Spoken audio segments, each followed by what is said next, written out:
A mí me gustan mucho las películas apocalípticas del fin del mundo. Y no sé si se han dado cuenta que generalmente en esas películas la primera escena es un taco de gente saliendo de la ciudad. Me parece que es muy diciente sobre el futuro de la humanidad que el fin del mundo esté relacionado de esa forma con grandes trancones.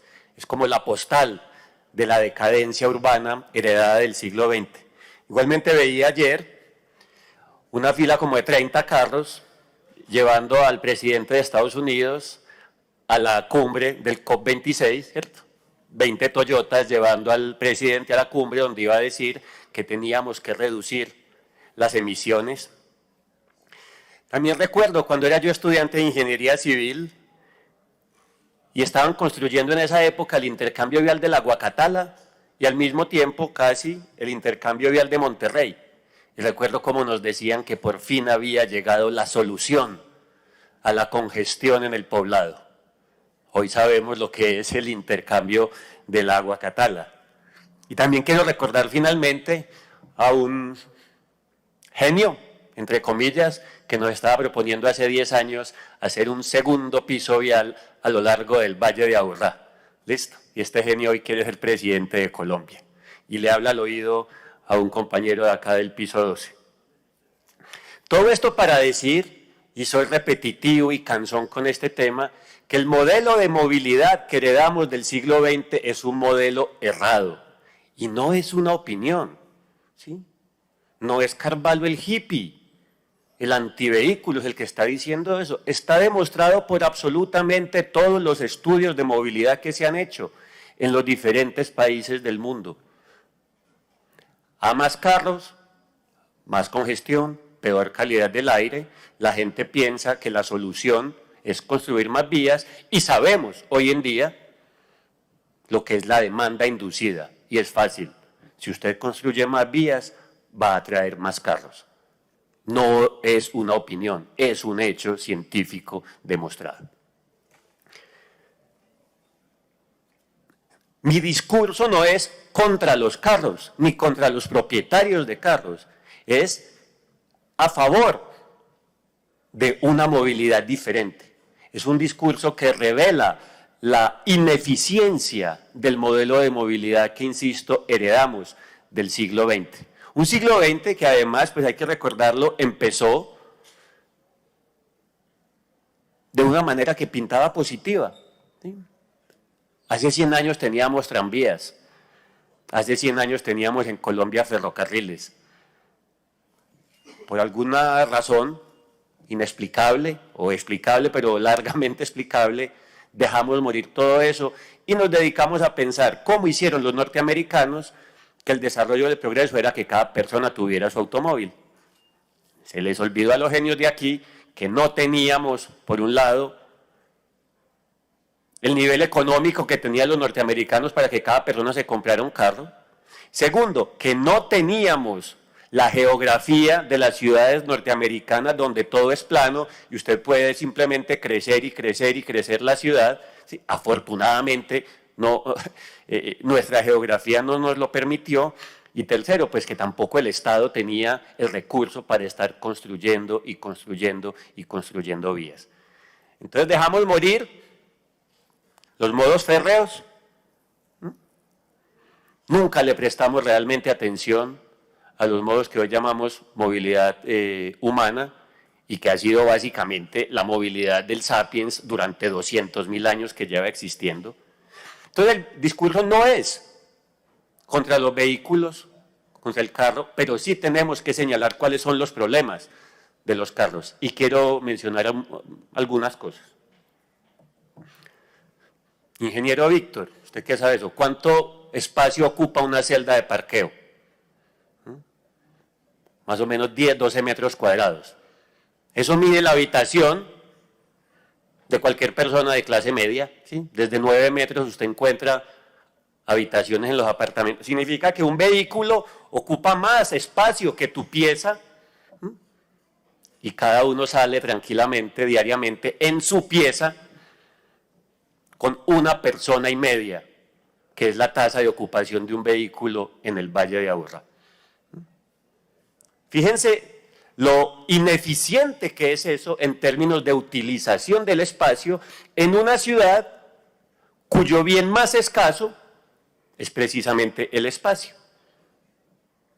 Entonces salimos diariamente con nuestra habitación móvil a ocupar el espacio, pero ojo, esa habitación, ¿durante cuánto tiempo se utiliza al día?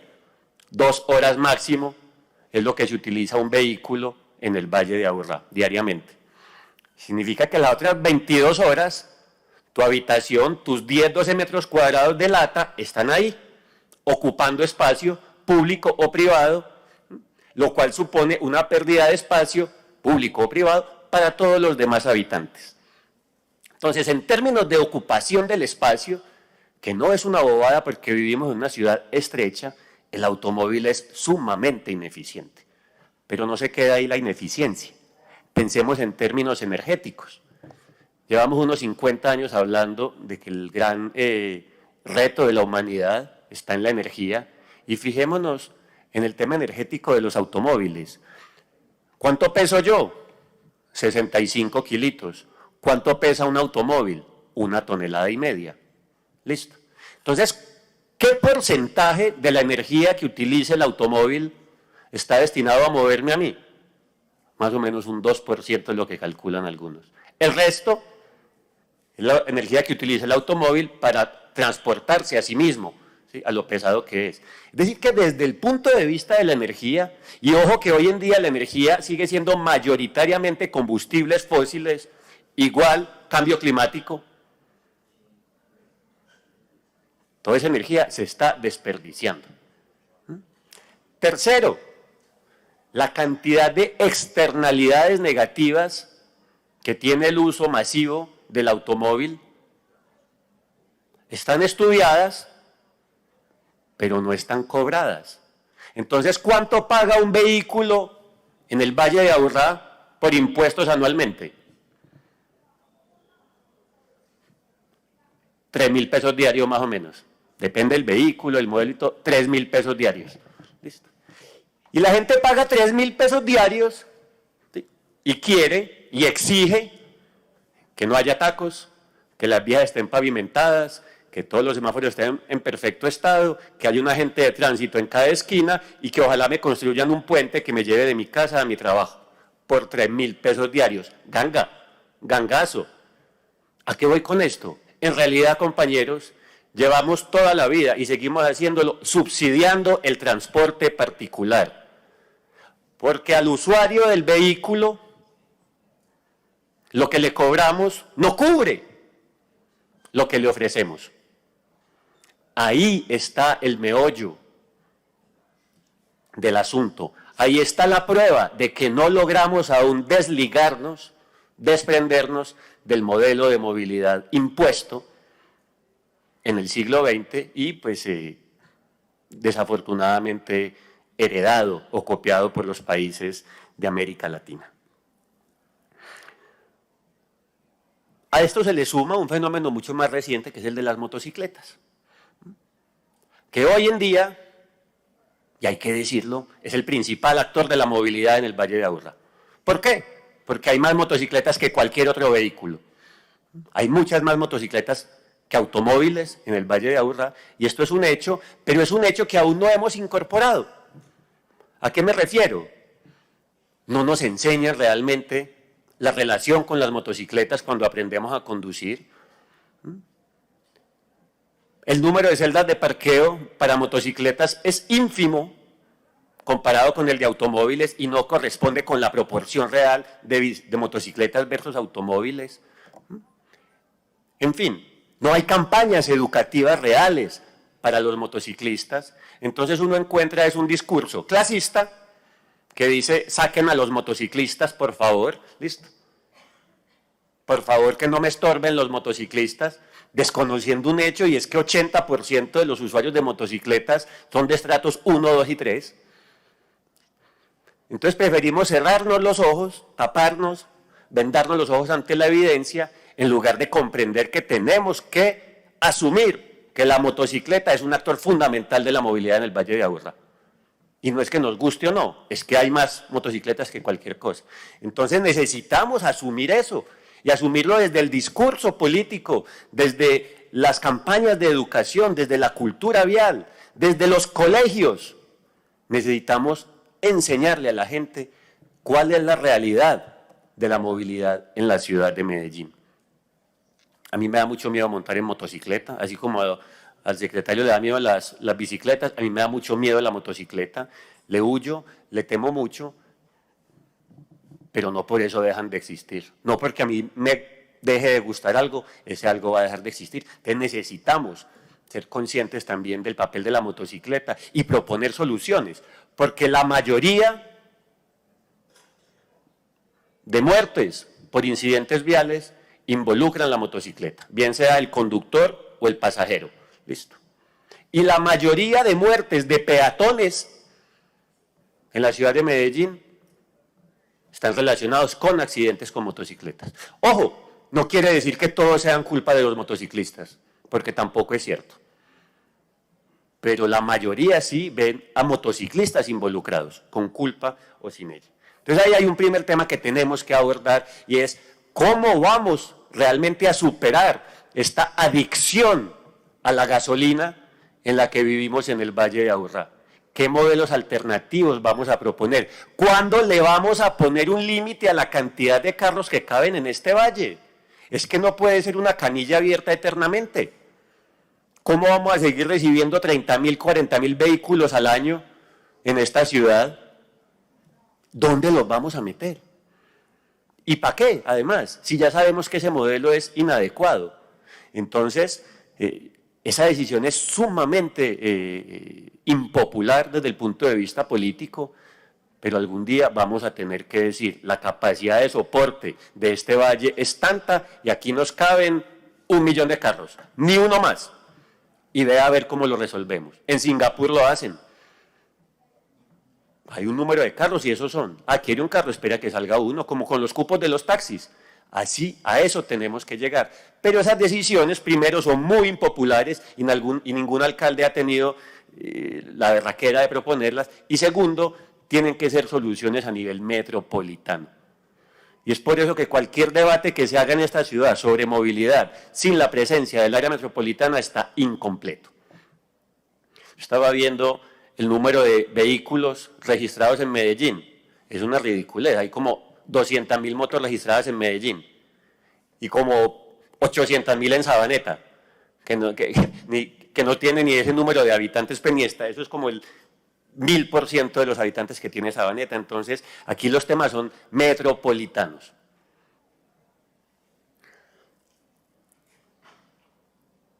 El discurso del estimado Carlos Mario ahora está muy bien para un concejal, pero usted es hoy el secretario de Movilidad y yo, después de 2 años de esta administración, yo creo que ya deberíamos estar viendo resultados tangibles, señor secretario, y no es el caso. Voy a mencionar varios temas al respecto. Yo estuve revisando los debates que hemos traído aquí en estos 6 años que llevo en el Consejo sobre la movilidad y conté como 13 o 14. Hemos hecho debates sobre ciclorrutas, sobre peatones, sobre intermodalidad, sobre TPM, sobre metro, sobre encicla, sobre motocicletas, sobre mal parqueo, y varios de esos se han repetido. Listo. Entonces voy a mencionar algunas de las cosas que han salido de ahí. Y voy a empezar por algo que creo que mencionaba la concejala María. El señor que estuvo aquí interviniendo por parte de la ciudadanía, el tema del mal parqueo. Algún estudio que se hizo algunos años, ¿sí?, nos señalaba que hasta un 30 a 40% de las vías de Medellín están ocupadas por carros estacionados. O sea, la gente parquea el carro ahí en la calle como si eso fuera un derecho humano y es la misma gente la que después va a exigir que construya más vías. No, pues dale, ¿y qué más querés? O sea, la gente quiere realmente que le regalen el espacio de la ciudad para parquear ahí sus latas vacías 22 horas al día. Entonces el problema del mal parqueo, señores, no es un capricho. Y debo decirlo, en la administración pasada, y ustedes lo saben, Se adelantó una campaña buena, se empezó a trabajar al respecto realmente contra el flagelo del mal parqueo. Porque yo sí prefiero que estemos invirtiendo dinero controlando eso que construyendo nuevas vías. ¿Listo? Hay dos alternativas. Ya sabemos que están ocupando 40% del espacio. Entonces, ¿construimos 40% más o desocupamos ese 40%? Tenemos que ser rigurosos con el tema del mal parqueo, secretario. Y ojo, no estoy hablando solo de automóviles. También estoy hablando de motocicletas, porque voy a un segundo tema y es la seguridad vial. La concejala María Paulina expuso varios temas ahorita, ¿cierto? 200 muertos el año pasado, 200 vidas que se perdieron en la ciudad de Medellín por incidentes viales, 160 llevamos este año, es decir, a agosto pues, es decir, 20 personas se mueren al mes en Medellín en incidentes viales. Uno se pregunta cuándo le tocará a uno, porque es mucha gente. ¿Listo? ¿Y qué tiene que ver esto con lo que estaba mencionando anteriormente? Que estamos viendo los andenes de la ciudad llenos de motocicletas mal parqueadas o también de vehículos. Y esto en sectores principales, pero también en barrios pues, que no son tan visibles. Entonces, ¿qué le toca al peatón? Caminar por la calle. ¿Y qué le pasa al peatón que camina por la calle? Pues que incrementa sus posibilidades de sufrir un incidente. Y ojo que en las cifras que mencioné, solo estoy hablando de los muertos en incidentes viales, pero tal vez más grave que los muertos en incidentes viales son los accidentes graves. Porque estos accidentes, y esto incluye a los motociclistas, o más bien prioriza a los motociclistas, y esto lo sabemos porque tenemos un buen sistema de información, se dan principalmente entre hombres jóvenes de estratos 1, 2 y 3. ¿Qué pasa con ese hombre joven de estrato 1, 2 y 3 que sufre un incidente que no es mortal, pero sí queda con alguna discapacidad de por vida? Ese joven era el que iba a sacar adelante a su familia. Ese joven era el que estaba trabajando o estudiando para darle a su mamá lo que ella no tuvo. Y entonces de repente se convierte en una carga para su familia. No solo queda él en discapacidad, sino de que se convierte también en un problema para su familia. Entonces estamos hablando de un problema de salud pública, obviamente, pero también estamos hablando de un problema económico. La inseguridad vial obstaculiza el ascensor social, porque afecta principalmente a esos hombres más jóvenes, que eran el futuro económico de su familia. Por lo tanto, la seguridad vial tiene que ser un tema permanente. Y ahí, compañeros, entonces, no hemos visto suficientes campañas relativas al tema, ¿sí? Y como dice la doctora María Paulina, no es poner unas vallas, tiene que haber una propuesta integral y compleja de educación vial, a corto plazo, pero también a largo plazo. Y ojo, que hay muchas cosas que no dependen de la Secretaría. Por ejemplo, ¿con qué facilidad se emiten en Colombia licencias de conducción? Usted lleva 300.000 pesos y 2 fotos y le dan el pase. Que sepa manejar es lo de menos. Y eso se nota en las calles. Y ahí vuelvo con otra anécdota de cuando yo vivía en Francia. En Francia sacar la licencia de conducción es súper difícil. Usted le hace un examen de 20 preguntas teóricas y tiene que sacar 17 buenas. De lo contrario, perdió, a repetir. Y la gente hace el examen 4 y 5 veces hasta que lo gana. Y después uno sale a la calle y se nota. Se nota que la gente conoce el reglamento. Listo. Yo sé que eso no depende de ustedes, pero en algún momento el Valle de Aburrá tiene que salir a decirle a algún congresista, a algún presidente, necesitamos revisar la laxitud con la que se emiten licencias de conducción en Colombia. ¿Por qué? Porque estamos matando gente por cuenta de esa incultura vial. En tema de infraestructura, compañeros, no logré ver en las respuestas cuántos andenes nuevos hemos construido en la ciudad durante estos 2 años. Vi que había una meta de 70.000 metros cuadrados de andenes rehabilitados y nuevos, pero no sé cuánto hemos hecho de eso, cuánto se ha rehabilitado. En muchos sectores de la ciudad uno ve que los andenes están en muy mal estado. No digo que todo sea culpa de ustedes, pero hoy en día ustedes son los administradores y a eso hay que prestarle atención. No sé si se han dado cuenta todos, después de la pandemia, la pérdida tan gigantesca que hemos tenido en términos de cultura vial. Las motocicletas van por donde les da la gana, nadie respeta los semáforos, las cebras son un chiste. Tenemos que abordar, eso es uno de los efectos post-pandemia. Y si no lo abordamos ya, vamos a correr el riesgo de que la gente se va a acostumbrar a la incultura ciudadana y vamos a perder 5, 10, 15 años de avance en este sentido. Vicepresidente, deme 5 minutos más, por favor. Muchas gracias. Adelante de 5 minutos, concejal Carvalho. Entonces, en términos de infraestructura, también necesitamos avanzar. Ustedes nos contaron el problema que ha habido con los semáforos, muy bien, está bien, entendemos que pesar, pero la gente se está muriendo por eso. Entonces, no solo hay que salir a reparar los semáforos, sino que también, y en esto difiero de usted, señor secretario, usted decía que todo Medellín es muy peligroso para caminar, ¿cierto? O que todo Medellín, sí, todo Medellín es peligroso en términos de seguridad vial, pero afortunadamente contamos con un buen sistema de información que nos permite identificar los puntos más calientes. Y uno sí espera ver una inversión o una intervención más bien en los 5 o en los 10 o en los 25 puntos calientes de mortalidad.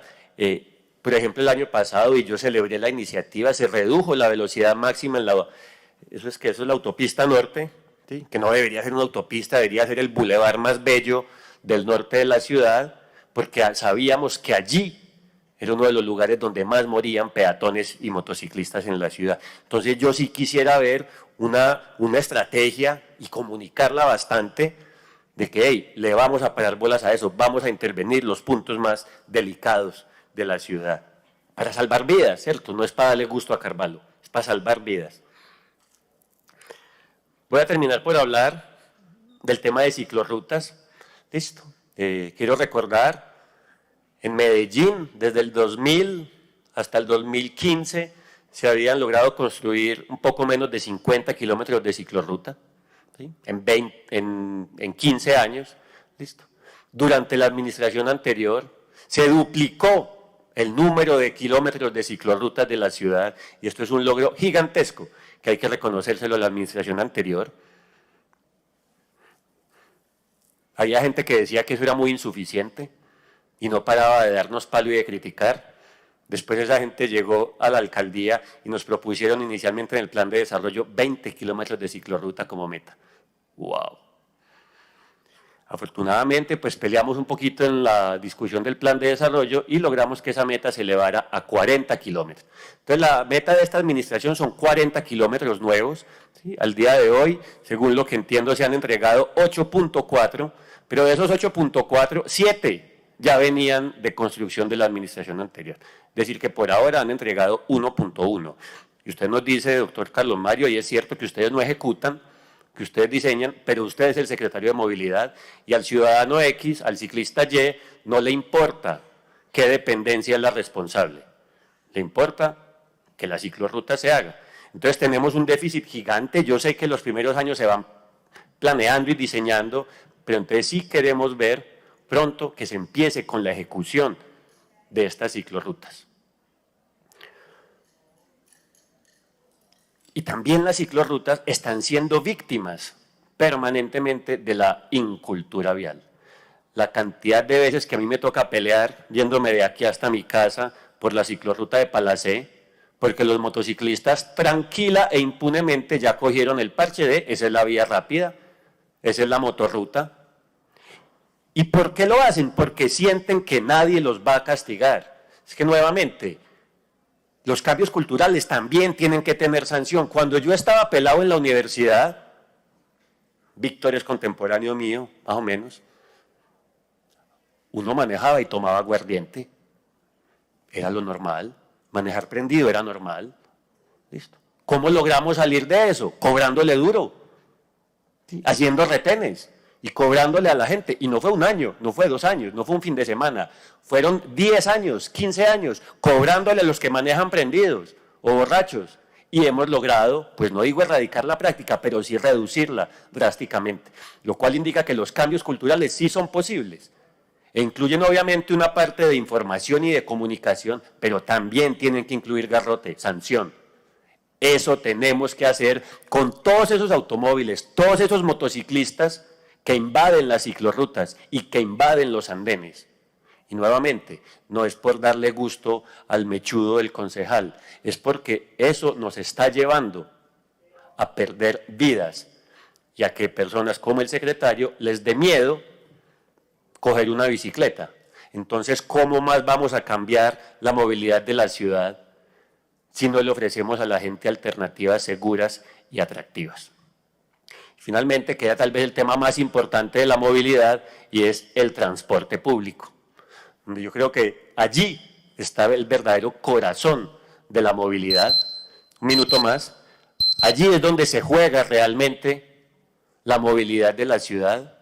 Ayer veíamos en la sesión sobre el metro cuál es la importancia del metro y pues voy a terminar diciendo nuevamente algo que mencionaba ayer y es, o que mencionaba también ahorita, la movilidad no es simplemente un tema de cuánta gente se transporta. En la movilidad se juega la equidad social, porque la movilidad, sobre todo el transporte público y los medios no contaminantes, son los que le garantizan a un joven X en un barrio Y poder acceder a la oferta de la ciudad, poder ir a trabajar o a estudiar sin tener que depender de un automóvil o una motocicleta. Porque la movilidad de la ciudad, allí se juega la competitividad. Cuando se hacen los rankings y los estudios de ciudades, de la competitividad de las ciudades, siempre el transporte público es un ítem fundamental. Y finalmente, pues en la movilidad se juega la sostenibilidad de las ciudades, porque sin un transporte sostenible en términos ambientales, en términos de emisiones, pues podemos llenar esto de carros y de motos y que cada uno sienta que progresó porque tiene ese carro, pero vamos a estar respirando el aire que venimos respirando en los últimos años y que ya sabemos es dañino. De modo que tienen 2 años más para mostrarnos, compañeros, que hay verdaderamente un cambio, un atrevimiento en las políticas de movilidad de la ciudad y un verdadero cambio de paradigma con respecto a lo que heredamos del siglo pasado. Los estudios están, los planes están, los expertos están, tenemos que coger la voluntad política para empezar a ejecutar eso que tanto hemos planeado.